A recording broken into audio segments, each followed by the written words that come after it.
Le doy paso a Ricardo para que nos explique, nos cuente cuáles son esos riesgos que se han identificado, qué es lo que está sucediendo. Entonces, adelante, Ricardo, para nos puedes compartir. Bien, muchas gracias, Kiara, por la introducción. Am, ¿Me escuchan bien? Sí, Te escuchamos perfecto. Sí, perfecto. Creo que había alguna inestabilidad ahí, pero creo que ya se superó. Hace parte de los riesgos, ¿no?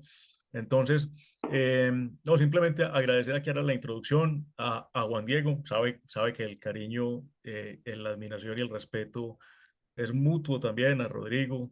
Pues gracias por la invitación y comentarles que esto surgió como básicamente una idea eh, de comentar estos temas pues importantes a principios del año. Yo siempre, pues, digamos, estoy muy pendiente desde hace cerca de unos 10 años tal vez, que venimos haciéndole seguimiento muy juicioso por lo menos al reporte, otras herramientas de riesgo también, pero el reporte, digamos que el reporte por temas de metodología es supremamente importante tratarlo. Entonces, pues siempre es una gran oportunidad de comentar estos temas.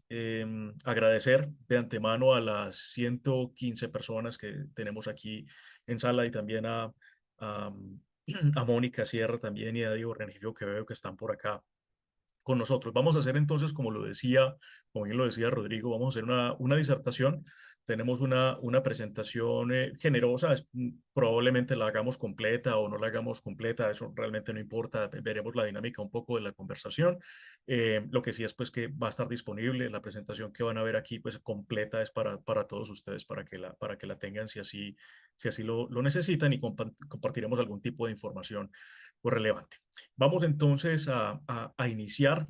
Vamos a hacer un pequeño tema de contexto inicialmente y después nos iremos metiendo en algunos temas importantes. Le pido por favor a alguno de mis compañeros panelistas que me confirme si se ve la presentación, si se ve bien y podamos arrancar. Como lo Perfecto. decía, vale, Rodrigo, muchas gracias, hombre. Como lo decía Rodrigo, esto tiene digamos, unos Hs, tiene dos horizontes, un horizonte que podríamos llamar horizonte de corto plazo, que es la revisión de riesgos a 2 años, y tiene pues una visión, un H2, que es un escenario, un horizonte 2, que es una visión de mucho más largo plazo, tiene mucho más spread, que es a 10 años. Y un poco el ejercicio que nosotros hemos venido haciendo, que no lo hace digamos, no lo hace metodológicamente el Foro Económico Mundial, es ir comparando cómo se mueven esos riesgos año a año. Yo creo que hay mucho valor en hacer ese ejercicio, porque de alguna manera es ver cómo de un año a otro, en el corto plazo incluso cambia esa visión sobre el riesgo. Es muy interesante, digamos que a mí, de las 19 ediciones que van con esta del 2024, tal vez es lo que más me seduce, ese afán compulsivo mío de entender por qué simplemente de un año a otro se mueven tanto la configuración de los riesgos y es un poco la visión que vamos a comentar acá.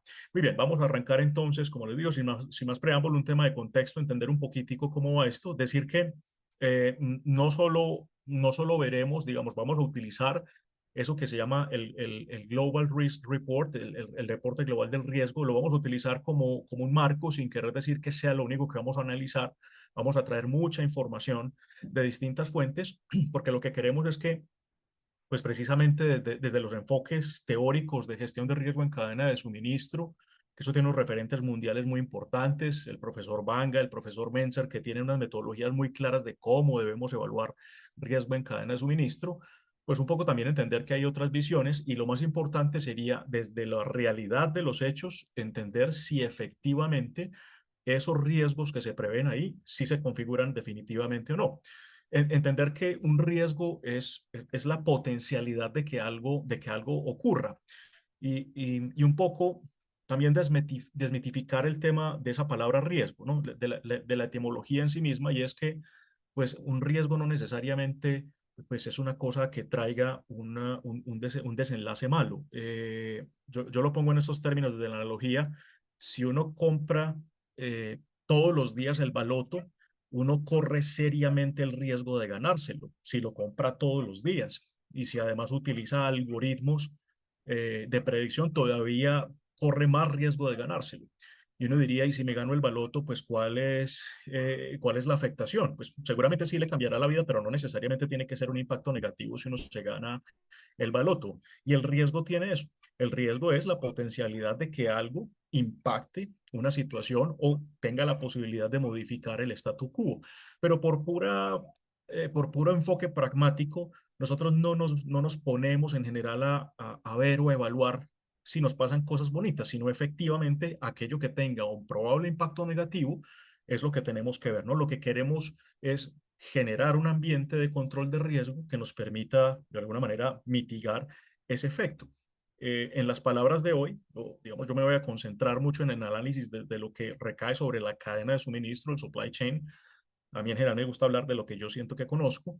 Entonces vamos a derivar desde ese informe, desde ese reporte global, lo que puede llegar a impactar la cadena de suministro y transformarlo en lo que hoy hemos venido llamando pues una disrupción, ¿no?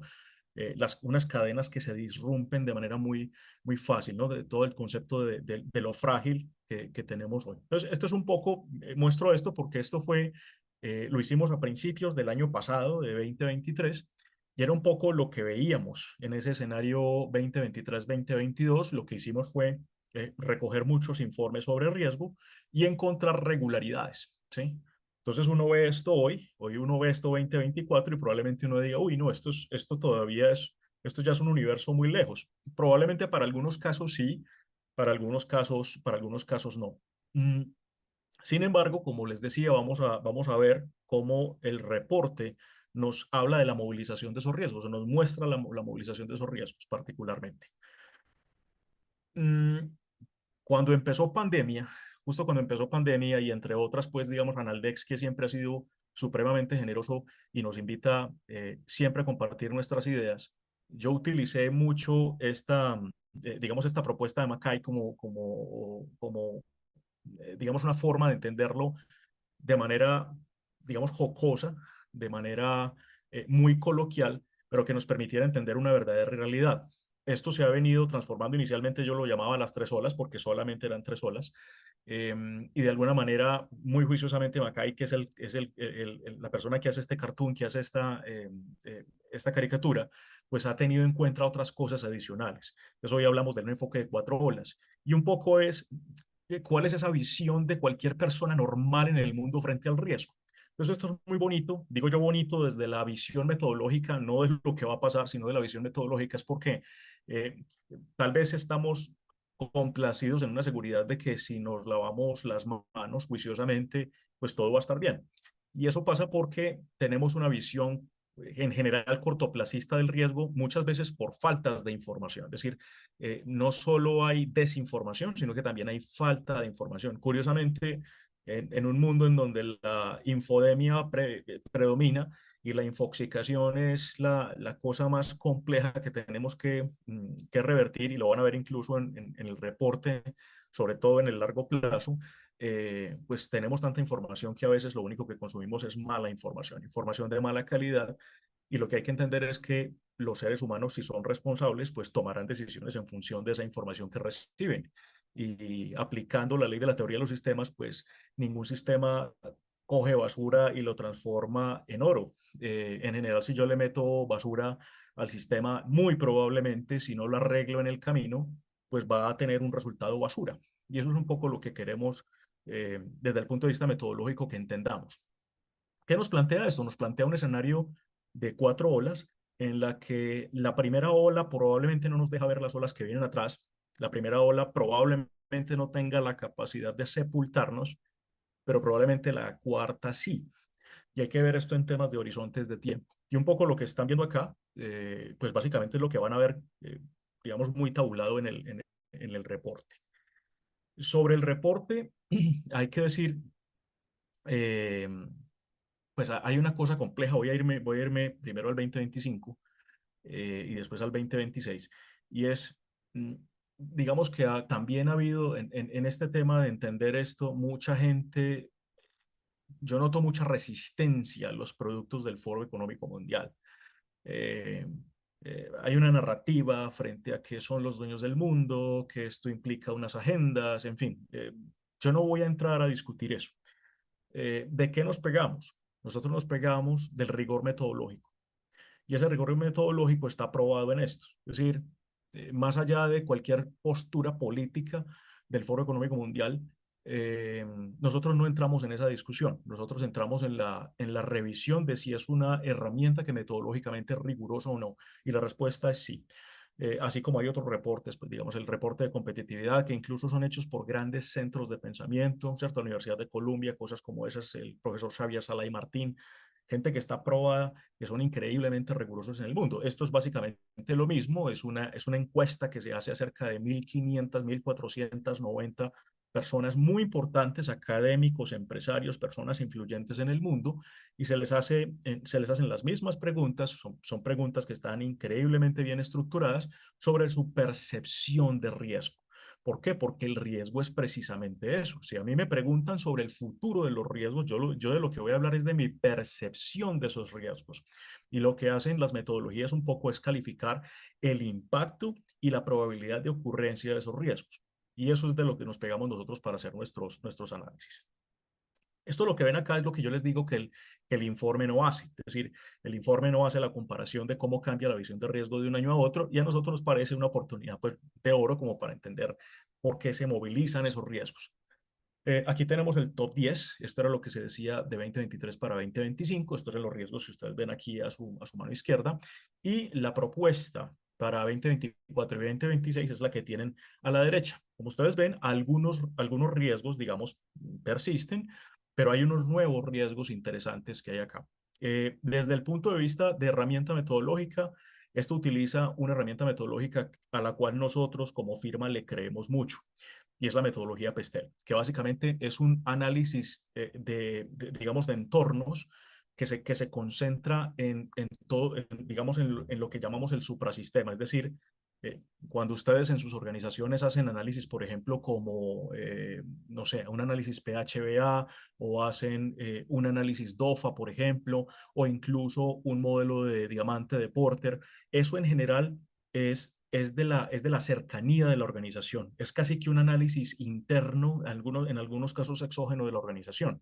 Lo bonito de esta metodología del PESTEL es que se concentra en los suprasistemas, es decir, en las esferas que pueden modificar un sector o un país o una economía en general, pero además no solo reconoce, en este caso, 6 esferas, aquí se utilizan 5, el PESTEL son políticas, económicas, sociales, tecnológicas, legales y ambientales, digamos que está muy apegado a esa metodología, y lo importante no es solo que reconozca lo que ocurre en esas esferas, sino que además tiene la enorme posibilidad de conectar lo que ocurre con esas esferas. Me explico.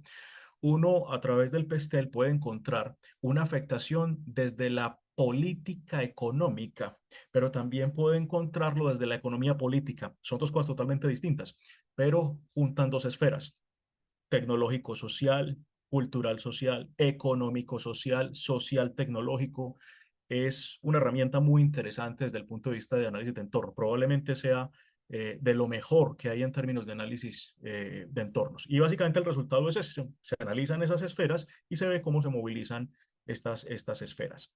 En el caso particular del año pasado, el 2023, había, como ustedes lo notan acá, había un predominio de los riesgos en la esfera ambiental. El 50% de los riesgos detectados en 2023 tenían que ver con esa esfera ambiental.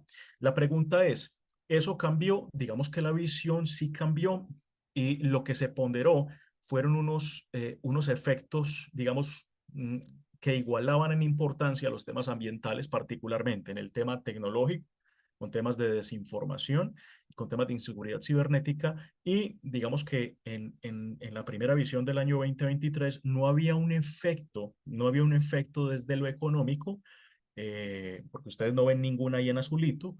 En el 2024 ven dos en azul, que es la inflación y la recesión económica. Sin embargo, la primera hablaba de la crisis del costo de vida más como un fenómeno social que como un fenómeno económico. Curioso, ¿no? Pero tiene su explicación también desde el punto de vista del análisis. Entonces, lo que vemos es que la visión 2024-2026, la visión, digamos, de corta duración de 2 años en el H1, en el primer horizonte, es una visión más equilibrada desde la participación de estos riesgos. Cuando uno lee esto y uno empieza, digamos, a encontrar, a meter fuentes de información para validar esto, uno encuentra esto de verdad muy equilibrado. Es decir, esto sí va muy de la mano con lo que uno ve que está pasando, ¿cierto?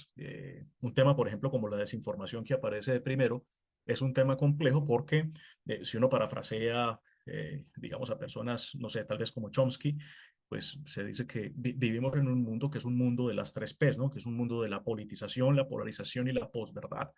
Mm, Todas las nuevas tecnologías incluso se están utilizando como cualquier nueva tecnología muchas veces de mala manera para generar una gran cantidad de desinformación. Tenemos todos los temas de lo que es la información fake, cualquier tipo de clasificación de lo fake está a la orden del día y esto obviamente puede ser utilizado para generar unas situaciones muy complejas de riesgo si uno lo lleva a la cadena de suministro y pega la desinformación con temas de inseguridad cibernética, pues uno ve que esto está preparado el caldo para el desastre. La semana pasada nomás se hacía viral un video en el que supuestamente se veía en directo un ataque de las milicias hutíes a un buque en particular que cruzaba el Mar Rojo y eso se regó en las redes, se regó como una enfermedad, como una infección, y nos tardamos 2 o 3 días probablemente en decir, mire, eso, pues eso no es verdad. Y eso genera, obviamente,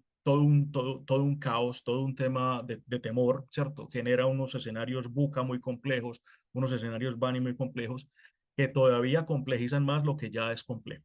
Esta es un poco la visión, como les decía, del corto plazo. Ahí tenemos entonces que para este año, este escenario de 2024-2026, tenemos desinformación, fenómenos climáticos extremos que continúa desde el año pasado, la polarización de la sociedad, una inseguridad cibernética, un conflicto armado interestatal. Digamos que hay una pequeña transformación entre lo que sería una confrontación geopolítica y un conflicto armado interestatal. Es decir, esto ya le da, si bien se mantiene en el plano de lo político, ya lo que se ve es que hay, digamos, unos focos muy particulares de los que hablaremos ahora si nos queda un poco de tiempo. Hablaremos muy particularmente de lo que implican estas guerras, como lo decía Rodrigo, estas guerras en ciernes, ¿no? Unas ya, digamos, muy desarrolladas y otras en ciernes, unos focos de conato, de confrontación geopolítica que están muy a la orden del día y que probablemente nosotros por distancia a veces no vemos tan claro.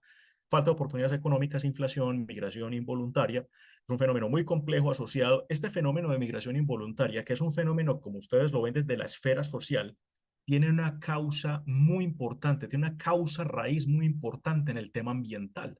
Y es que, pues, migración siempre ha habido, pero han sido más por razones políticas y económicas. Pero el mundo verá, en lo que, digamos, en esta década que nos queda, va a haber un altísimo nivel de supermigración derivado del tema ambiental. Es decir, es un tema que el mundo hasta ahora no ha visto y se prevé que de aquí a un escenario 2035, 2050 puede generar la migración en masa de cerca de unas entre 1.000 y 1.200 millones de personas en el mundo.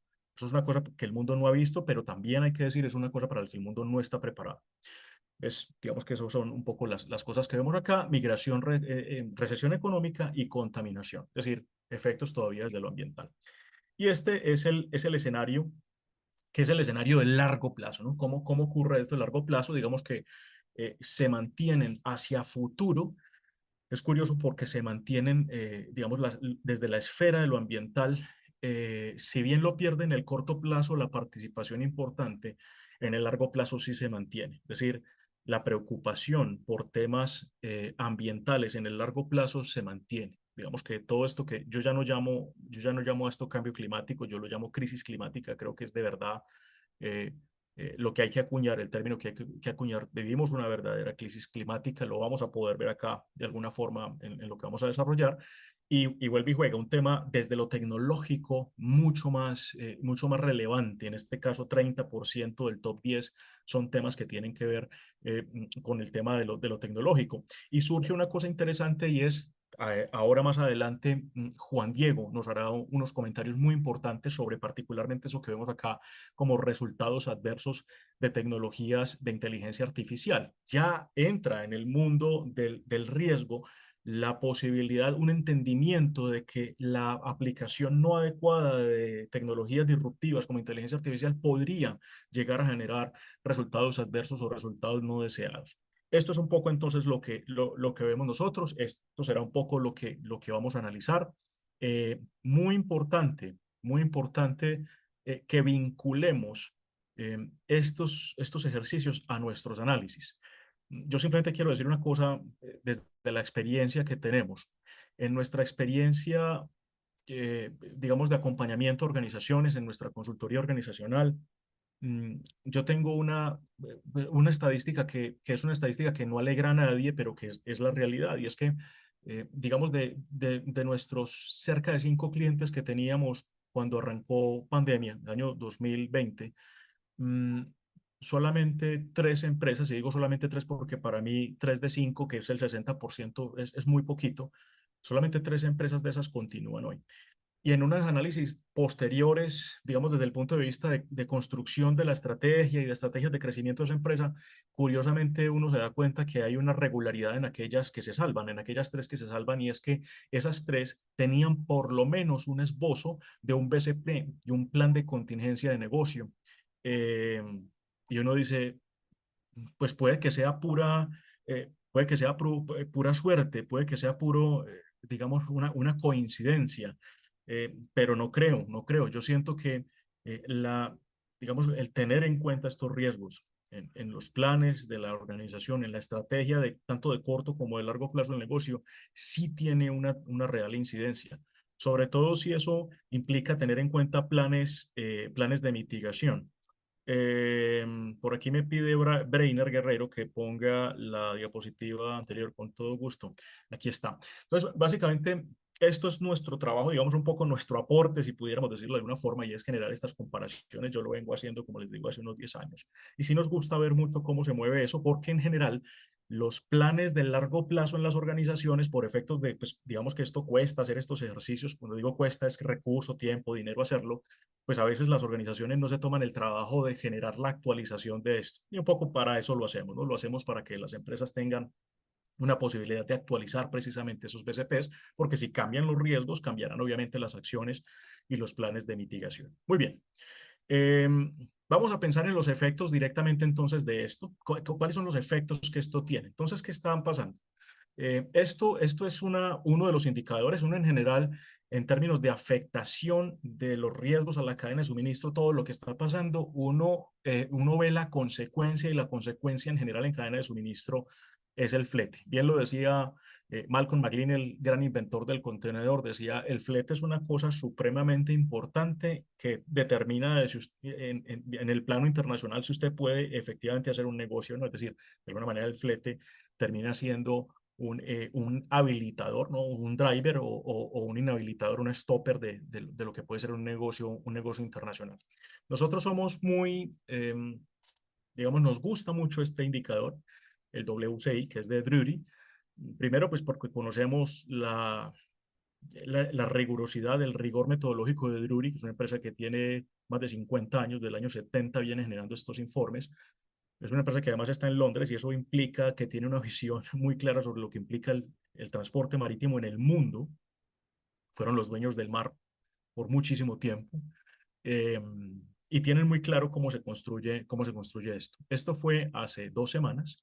Quiero decirles que 3 semanas atrás no hubo índice, es decir, no se presentó información hace 3 semanas, y ya nosotros advertíamos en las redes, dijimos, mire, esta semana no hubo WCI, algo tiene que estar pasando. O sea, la sorpresa va a ser muy grande porque en 200 semanas o más que llevamos de publicar esto, pues no se presenta el índice. Curiosamente, pues eso ocurrió. Hubo un tema digamos, de sesgos de información en el que ellos se vieron en la necesidad de parar y analizar mejor la información, porque se preveía una cosa como la que terminó resultando acá.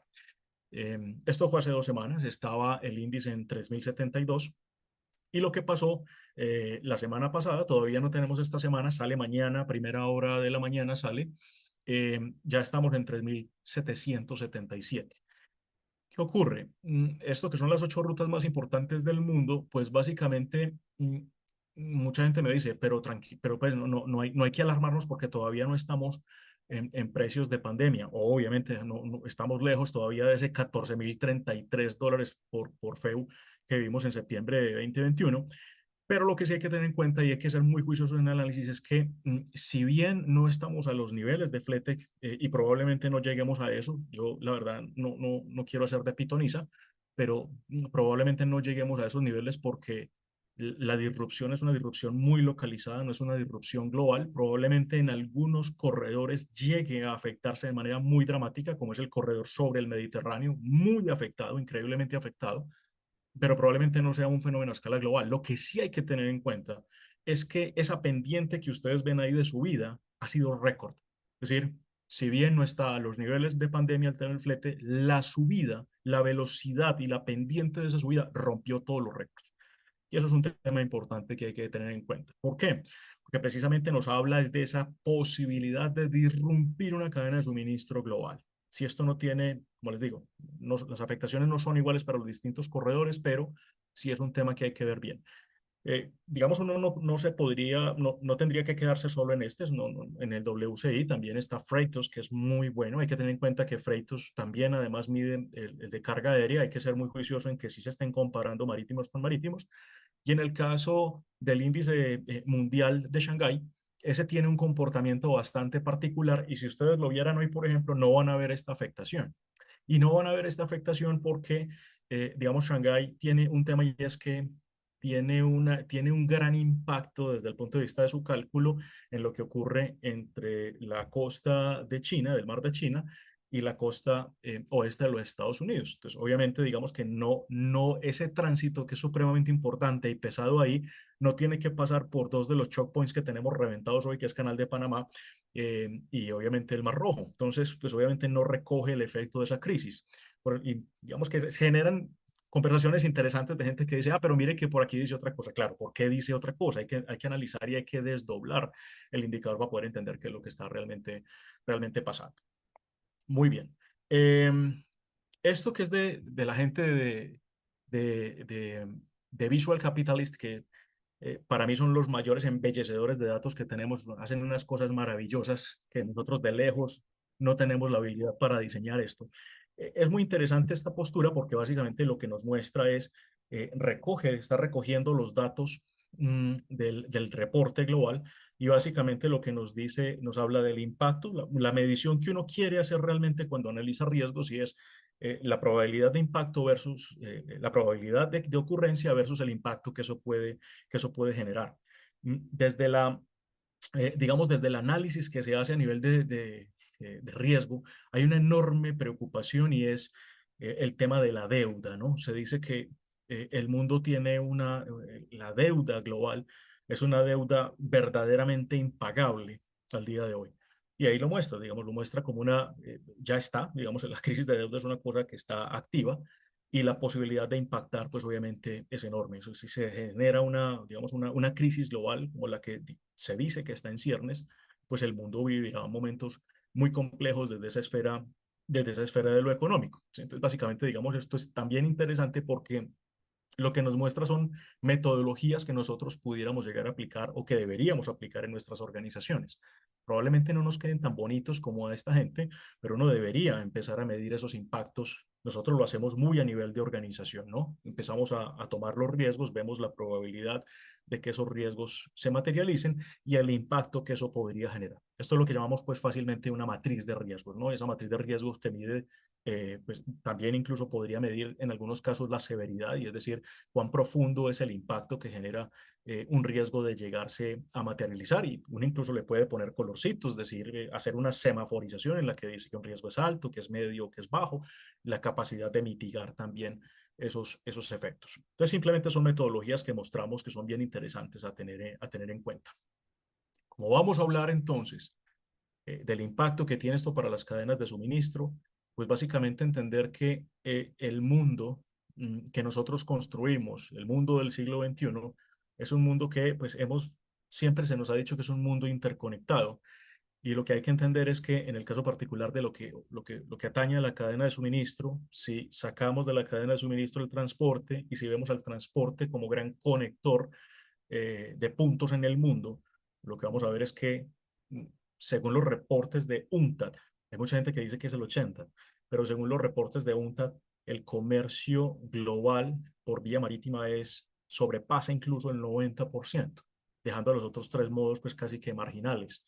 Y digamos que yo le creo esa cifra. Si uno piensa en eso, pues lo que hay que entender es que este es un mundo muy complejo desde el punto de vista de cómo generamos pasos. Este es un mundo que tiene muchos peajes, entendámoslo así, para el comercio internacional por vía marítima. Es decir, el transporte oceánico es tremendamente afectado por una serie de puntos, que es lo que vemos acá marcados en esas esferitas, y que la geopolítica los llama los choke points. Esos choke points son puntos de estrangulamiento, como su nombre lo traduce, los cuellos de botella, pero realmente la palabra técnica sería puntos de estrangulamiento, y esos puntos de estrangulamiento lo que hacen es que, de alguna manera, son embudos para el comercio. Hay que entenderlo así, de tal forma. Es decir, son puntos en donde el comercio literalmente vive un embudo. En condiciones normales de operación de estos choke points, la cosa ya es compleja. ¿Qué decir cuando hay situaciones de disrupción en alguno de estos puntos? Pero además, ¿qué decir cuando hay situaciones complejas de disrupción en probablemente los tres más importantes del mundo? ¿Que son cuáles? El Estrecho de Malaca, el Canal de Suez y el Canal de Panamá. Al mismo tiempo estamos viviendo situaciones complejas ahí. Ustedes dirán, pero no hemos escuchado nada sobre el Estrecho de Malaca. La cosa no es tan chévere. Es decir, hay situaciones complejas ahí, hay un caldito ahí de cultivo, eh, muy desde lo geopolítico, que es importante ponerle atención. Probablemente hoy no haya una crisis, pero se está cocinando lo que podría ser una crisis a futuro. Y eso es un poco será lo que analicemos.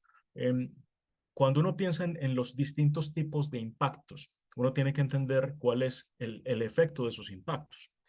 Y el efecto de los impactos es, por ejemplo, si pensamos en uno de esos puntos de estrangulamiento y sacamos un zoom, ahorita vamos a dedicarle un buen rato a Panamá, pues digo yo un buen rato, lo poco que nos queda de tiempo acá, y es cómo Panamá nos muestra el efecto positivo de haber construido ese canal donde está construido. Y es que básicamente, pues el gran usuario del canal de Panamá sigue siendo, y lo será, creo yo, por muchísimos años, pues precisamente Estados Unidos. Y nos muestra cómo esa comunicación bidireccional entre las dos costas hoy se redujo, digo hoy se redujo desde agosto de 1914, se redujo a 8.000 kilómetros versus una ruta, que es una ruta no solo más larga, más costosa, sino muchísimo más riesgosa y muchísimo más peligrosa por múltiples factores, que casi que triplica esa distancia. Entonces, pensar que una economía, la primera economía del mundo, se afecta frente a esto, pues es entender que si se afecta a la primera economía por una cosa como estas, pues obviamente nuestra economía, que es una economía subsidiaria de estas grandes economías, pues se va a ver afectada. Es que no hay forma de escaparse de esto. Esto lo vamos a actualizar. Estamos esperando que se termine enero para actualizar esto. Del notebook del profesor Jean-Paul Rodríguez, que es muy juicioso en este tema de la medición de los impactos. Esto es muy interesante porque nos muestra una línea de tiempo desde básicamente desde finales del año 1997, que es donde van a ver por qué ese año es importante, y hasta, digamos, enero del año pasado. Mm, Necesitamos que se acabe este mes de enero para revisar un indicador que ya les voy a mostrar, que es la base para la construcción de esto. Y lo que ustedes ven acá es cómo la cadena de suministro ha tenido esas disrupciones, se ha disrumpido a lo largo del tiempo en estos últimos años. Y lo que es más curioso es que esto nos muestra cuál ha sido la causa fundamental, la causa raíz de esas disrupciones. Y básicamente hay dos tipos de causas que se tienen en cuenta en este análisis, y son causas naturales y causas antropogénicas. Es decir, qué ha sido causa de la naturaleza y qué ha sido causa del hombre. ¿Sí? Si ustedes se dan cuenta, digamos que hay un relativo equilibrio entre esas causas, digamos, causas naturales y esas causas antropogénicas. Lo que sí hay que decir es que el impacto de las causas antropogénicas hasta ahora, y quiero ser muy enfático en eso, hasta ahora, las causas antropogénicas han tenido mayor impacto que las causas naturales. Recuerden lo que les estoy diciendo, hasta ahora. ¿Sí? Muy bien. Esto es una cosa fantástica, un invento del Banco de la Reserva Federal de Nueva York, no el de Estados Unidos completo, sino el de Nueva York, que nos regala una cosa fantástica, fantástica, fantástica, que es el índice de presión global de la cadena de suministro, que se contabiliza mensualmente. Por eso les decía que tenemos que esperar a que se acabe este mes de enero para ver cuál es el impacto el impacto recogido de lo que viene ahora. Tiene una serie de datos desde 1997 hasta la fecha, hasta el presente año y dentro de unas 2 semanas hasta el presente mes, y nos muestra la disrupción de las cadenas de suministro en desviaciones estándar, teniendo como base en un año, digamos, un año base en donde la cadena de suministro estuvo relativamente tranquila y es el año 1997. Es decir, año 1997 es el año base para medir estas desviaciones.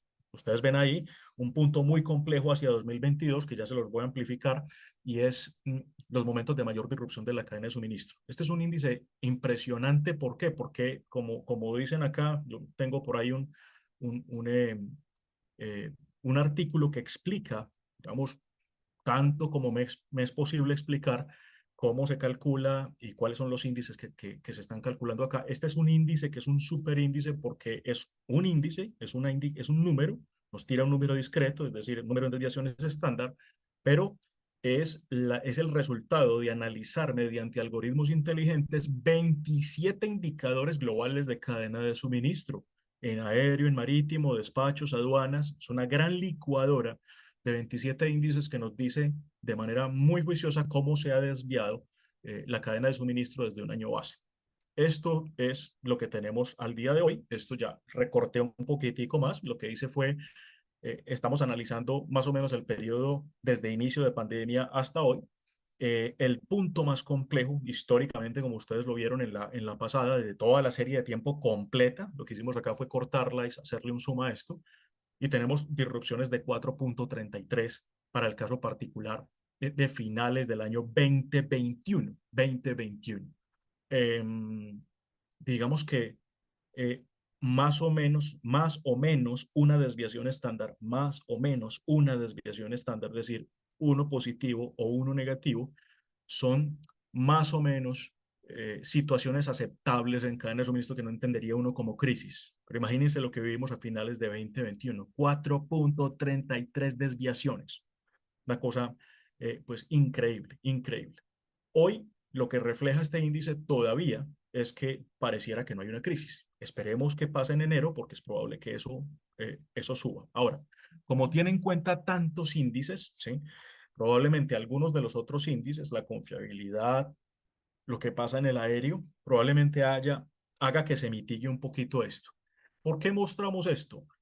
Porque de verdad esto es lo que nos dice si estamos enfrentando una crisis global en la cadena de suministro. Lo que aquí se muestra es que todavía no. Y aquí quiero enviar un mensaje que es importante que tengamos en cuenta. Lo voy a poner en esos términos. Hablamos de una crisis del Mar Rojo. Está bien, yo no voy a decir que no estén pasando cosas, pero lo que hay que entender es que desde el punto de vista de lo que ocurre en un año en la crisis del Mar Rojo, lo que está pasando hoy es cerca del 1.6% de todo lo que puede ocurrir en un año. Entonces uno empieza a pensar si hay una verdadera crisis, digamos, es muy notoria y como tiene múltiples variables y múltiples causas esa crisis, hace mucha bulla por eso. Pero desde el punto de vista de medición de crisis, pareciera que todavía no hay una crisis que se pueda decir una crisis global. Claro, empieza a tener efecto. Ustedes van a decir, pero ya me subieron las tarifas, pero ya me están diciendo que no hay, ya me están diciendo que no hay contenedores. Sí, pero digamos que a los efectos, a una cosa como la que fue en, en 2021, todavía no. Es decir, esto no se entiende como un tema de disrupción global todavía. Hay que esperar qué pasa en los próximos meses. Miren que entre ese 4.33 y, por ejemplo, enero de 2023 ocurrió el conflicto Rusia-Ucrania. Sin embargo, ustedes ven ahí que, por ejemplo, hacia finales de 2022, la cosa incluso cayó con un conflicto activo, ¿sí? Entonces, lo importante de ver un índice global. Yo tengo un articulito que escribí en LinkedIn. Ahora, cuando deje de presentar, se los dejo por el chat para quien quiera ampliar cómo se hace la construcción de eso y para que vea ya en el artículo que escribimos los 27 índices que esto tiene en cuenta. Ok, voy a acelerar un poquito porque no quiero que Rodrigo me haga mala cara por aquí. Canal de Panamá, rápidamente vamos a entender entonces esto. Esto es lo que tenemos. Canal de Panamá es una cosa que es compleja porque dependiendo de la demanda mundial del fletamento, por Panamá pasará entre el 3 y el 5%. Te dicen, no, ustedes dicen que es el 5, probablemente es el 3. Pues eso varía en función de la gran demanda mundial si hay una demanda bajita mundial, es decir, si el fletamento está bajito en el mundo, pero digamos mayor cantidad de ese fletamento pasa por Panamá, pues será el 5%. Y en el caso contrario, si hay mucha demanda en el mundo, si hay mucho fletamento, pero una parte más poquitica de ese fletamento pasa por Panamá, pues será el 3%. O sea, no tiene sentido, pues, digamos, dedicarnos a decir si es el 3 o el 5, pero pues, generalmente es el 3 y el 5, y lo que lo hace muy importante. Y hay que entender que Panamá particularmente lo que tiene es una alimentación, se alimenta de dos grandes lagos, del lago Gatún y del lago Alajuela. Mm, es agua dulce, vamos a ponerlo en ese sentido, ¿cierto? Fresh water, como dicen los gringos, agua fresca. Y esa agua fresca básicamente depende en su gran mayoría, en su inmensa mayoría de las lluvias, teniendo en cuenta además que el lago Gatún, por ejemplo, es un lago artificial, es un lago creado por el hombre. Es una modificación a los sistemas naturales para poder alimentar de agua este canal. Y lo que hay que decir es que además de las aguas de estos dos lagos en general, del lago Gatún y el lago Alajuela, que son los dos grandes lagos que alimentan el canal, el 50% del agua potable de todo el país depende de esos lagos. Entonces, lo que nos enfrentamos no es solo a un efecto desde la cadena de suministro, de la cadena logística, sino que se vuelve un impacto social, porque implica dejar sin agua a la gente para poder llenar esto, versus lo contrario, ¿no? Primero el agua a la gente, antes que el agua para el canal, y eso sube a la política y descansa en lo económico. Entonces, básicamente, en una cosa como Panamá, desde el enfoque del PESTEL, tenemos todas las variables. Todas las variables. Digamos, es un caso perfecto para analizar cómo el PESTEL uno puede disparar para todos los lados en esas esferas. Esto, lo pongo aquí, esto fue una foto. Nosotros tuvimos digamos, el honor de ser uno de los primeros visitantes que fueron al centro de visitantes en la ampliación del Canal de Panamá. Y era muy curioso porque, digamos, a mí me ha seducido desde la historia logística de este cuento, y es porque yo seguí con mucho juicio todo lo que fue la construcción del Canal de Panamá históricamente, obviamente, pero no, eso es un tema pues, que viene incluso desde el siglo XIX, pero fue muy interesante la visión que se tenía frente a la ampliación del canal en ese tiempo, y era que cuando se terminó el canal de Panamá en 1914, desde 1904, 1905, el presidente Roosevelt, el primero de los Roosevelt, Teddy Roosevelt, decía que este era un canal para 300 años. Y un poco lo que decía la gente en Panamá es, Roosevelt estaba equivocado, porque este canal no duró 300 años, duró cerca de 80 años más o menos operativo, y ahora tenemos que ampliarlo para el nuevo mundo. Lo curioso es que una esfera como lo ambiental hoy está casi que devolviendo al canal a sus regímenes originales, es decir, a su capacidad original y a su posibilidad original que era antes de esta gran construcción que ustedes ven acá. Es muy paradójico eso que pasa, porque hoy juega, son riesgos que a veces no tenemos en cuenta hacia futuro. Es decir, eh, probablemente hace 20 o 30 años nadie imaginaba que un tema como el tema, digamos, climático, la crisis climática podría llegar a afectar esto tanto. Y esto es un poco pues lo que uno se encuentra hoy, digamos, desde el punto de vista de la necesidad. Es una necesidad de recurso hídrico muy alta que hoy no se está pudiendo cumplir. Esto es lo que tenemos hoy entonces. Digamos que esto está a niveles de hoy. Para quienes son así obsesivos con el dato y de los dashboards, como a mí me gusta, también les voy a dejar, apenas termine de presentar, también les voy a dejar el acceso para que ustedes vean en tiempo real los dashboards de esto. Ahorita les dejo la dirección ahí en el chat para que entren todos los días en tiempo real y puedan ver estos niveles. Esto básicamente muestra el régimen de operación del Canal de Panamá. Los niveles esperados de funcionamiento para esto, para el lago Gatún, son 88 pies. Hoy difícilmente estamos llegando a 81 pies, el máximo operativo, digamos el nivel máximo operativo es 89. Particularmente las grandes esclusas, las esclusas Neopánamas, son esclusas que requieren 50 pies para poder operar. Y digamos que también está costando un poquitico. En números duros, ustedes lo que ven abajo es que hoy hay una pérdida de 33% de la capacidad del canal en términos de tránsitos diarios. Piensen en eso, piensen en una tercera parte, probablemente del 5% del comercio mundial. Es que no es menor lo que se dice acá. Estas son cifras, lo que el canal de Panamá ve como negocio en esto, es que es un negocio el canal de Panamá, así como Egipto lo ve sobre Suez, y así sobre como Malasia y Singapur lo ven en el estrecho de Malaca, es un negocio realmente. De ahí derivan muchísimos recursos para sus países. Pues esto es un tema de crisis que vuelve y juega, una crisis climática que afecta a la operación, que afecta a lo social, que afecta a lo político, pero deriva también en temas económicos. Mm, visiones de expertos, ¿no? Visiones de expertos. Dice, saltarse a la cola en Panamá es posible, pero es inmensamente costoso lo que estamos viendo hoy. Y esta señora dice, la situación en Panamá provoca un aumento de los fletes en las rutas que lo cruzan. Obviamente, pues, los expertos hablan, no parece una cosa, pues, digamos, muy elaborada, pero pues los expertos están diciendo que esto está pasando. Y miren esto, porque quiero mostrar, cuando les decía que interesante mirar la velocidad a la que cambia la visión sobre los riesgos, y es que esto cambia de verdad muy rápido. Subrayé esto que es de la prensa, que es un periódico panameño, dice en el 20 de noviembre, subrayé las fechas, el 20 de noviembre, finales de 2018, está diciendo, los embalses del Canal de Panamá rebasan niveles máximos operativos. Qué gran noticia, excelente noticia. Y menos de un año y medio después, esta es la noticia de BBC. ¿Por qué el Canal de Panamá se está quedando sin agua? Y además dicen ahí, no tiene nada que ver con la crisis del coronavirus. Es decir, esto cambia demasiado rápido. De una situación ideal o súper ideal, podemos pasar rápidamente a una situación muy compleja, increíblemente compleja, que nos puede romper la cadena en cualquier momento. Esto es lo que explica por qué de un año a otro puede cambiar dramáticamente la visión sobre el riesgo. Esto es un poco como se ve hoy, Canal de Panamá, bueno, hoy no, ayer. Esta es la foto de Vessel Finder de ayer, del cruce del canal. Y uno sí ve, yo tengo, digamos, un albumcito en el que voy recogiendo momentos pico y sí se ve una disminución, obviamente, del tráfico por acá. La densidad de embarcaciones sí se ve, dramáticamente se ve disminuida. Esto.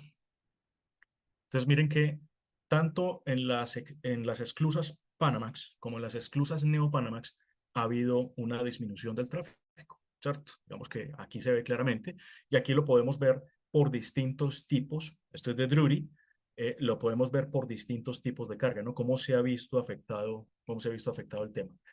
Hay una, digamos, una relativa buena noticia y es que de los tipos de carga, en términos globales, el menos afectado hasta ahora ha sido el transporte portacontenedores. Digo yo, es una relativa buena noticia para la inmensa mayoría de nosotros que mueve contenedores por ahí, pero es una mala noticia porque, ojo, mm, si nosotros afectamos el bulk, si nosotros afectamos los graneles, estamos afectando la base del 90% de las industrias. Pues, ojo con eso. Una cosa es el bolsillo de nuestras empresas y otra cosa es el comportamiento global de una industria o de una economía completa. Hay que tener las dos visiones, desde lo micro y desde lo macro. Muy bien, ya nos vamos acercando al final. Esto simplemente para mostrar lo que les decía, para reafirmar el tema de los choke points. En el mundo hay más o menos unos 10 choke points importantes, pero estos que ven acá son los más importantes de todos. Todos, en este mismo momento, todos viviendo situaciones complejas, unos con, digamos, situaciones activas, complejas, Canal de Suez ni se diga, Canal de Panamá ni se diga, y situaciones de enrarecimiento geopolítico y social en el estrecho de Malaca. Es decir, una situación indeseable para todo el mundo. Si uno piensa en la afectación Canal de Panamá como tal, y uno piensa de lo que se llama Pox Panamas para abajo, básicamente lo que hay que entender es que, bueno, hay cosas que no pueden pasar por el Canal de Panamá, en el caso particular los triple E, no pueden pasar ni siquiera por las nuevas esclusas, pero todo lo que es capacidad post Panamax, hoy se está viendo afectado, es decir, hay un impacto frente a eso. ¿Qué hay que entender? Que cada pie, si decimos que el nivel operativo del agua de atún es 88 pies y hoy estamos a 81 pies, lo que hay que entender es que cada pie de reducción de nivel, implica dejar en el piso unos 330 a 350 contenedores por cada pie menor. Y esto implica para un buque en configuraciones post-Panamax y New Panamax cerca de entre 2.000 y 2.200, a veces 2.300 contenedores por embarcación. Luego la pregunta de por qué suben los fletes, pues se responde sola. Hay que tener en cuenta que eso es un poco lo que está pasando. En la crisis del Mar Rojo no voy a entrar mucho ahí digamos, en aclaraciones, porque probablemente ahorita podamos discutir un poco más, que hay que entender que a lo largo del tiempo, desde el año 75 más o menos, es decir, en estos 45, 50 años más o menos, el transporte por el canal de Suez creció desde el punto de vista del tonelaje no necesariamente desde el punto de vista de los buques. Es decir, más o menos desde el año 80 pasan el mismo número de buques, pero lo que sí se ha incrementado tremendamente es el nivel de carga por ahí. Es decir, el impacto geoeconómico y geopolítico de Canal de Suez ha crecido muchísimo, cerca de unas 8 veces. Hay gente que dice que casi 20 veces, dependiendo del tipo de carga que se analice, en estos últimos años. Es decir, sí hay un efecto muy importante de lo que pasa en el Canal de Suez desde el punto de vista de comercio.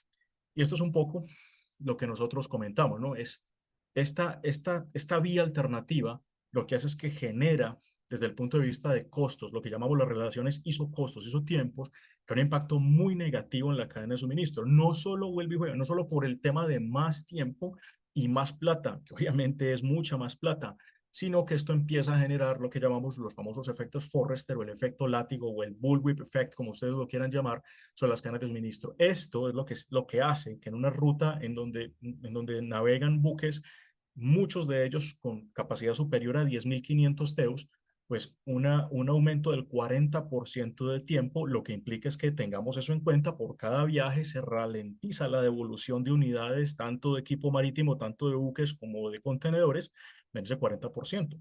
Y pensemos que esto ocurre todos los días. Entonces, ese latigazo complejo, pues ya no está generando no solo escasez de equipos, de equipo marítimo y de contenedores, sino que a su vez lo que genera es pues un alza en las tarifas, pero a su vez también además deteriora la confiabilidad. Es decir, es una crisis desde el punto de vista de operación logística, sí es una crisis, ¿sí? Desde el punto de vista de lo operativo.